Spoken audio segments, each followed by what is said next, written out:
नमस्कार शेतकरी मित्रांनो, जर आपल्याला कपाशीमधलं तण नियंत्रण करायचं असेल किंवा म्हटलं तर तुरीतलं तण नियंत्रण करायचं असेल किंवा कोबीमधलं तण नियंत्रण करायचं असेल तर आपल्याकडे एक जबरदस्त तणनाशक आहे. ते म्हणजे आहे त्याचा घटक आहे पेंडामिथालिन 38.7 CS फॉर्म्युलेशन मध्ये येतं.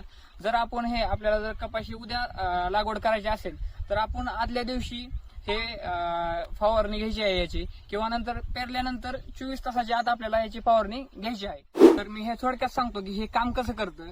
जे आपले काँग्रेसचे दाणे राहतात किंवा जे बीज राहतात गवताचे, हे त्याला एक कोटिंग करण्याचं काम करतं की जेणेकरून ते आपल्या शेतामध्ये उतरणार नाही. तर शेतकरी मित्रांनो, याचं जे प्रमाण राहणार आहे ते आपण प्रमाण घ्यायचं आहे 15 ते 16 लिटरच्या पंपासाठी 70 ml हे असं प्रमाण घ्यायचं आहे.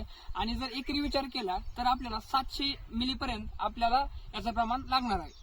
शेतकरी मित्रांनो, यामध्ये एक आपण खबरदारी घ्यायची आहे की तण उतरल्यानंतर ह्या फवारणीचा काहीच उपयोग नाहीये. तण उतरायच्या अगोदर किंवा पेरणीच्या वेळेसच आपण याची फवारणी घ्यायची आहे की त्यामुळे आपल्याला याचा जास्त इफेक्ट आपल्या शेतीमध्ये दिसून येईल. अशाच शेतीविषयक माहितीसाठी प्रॉफिटवाली शेतीला सबस्क्राईब आणि फॉलो करायला विसरू नका.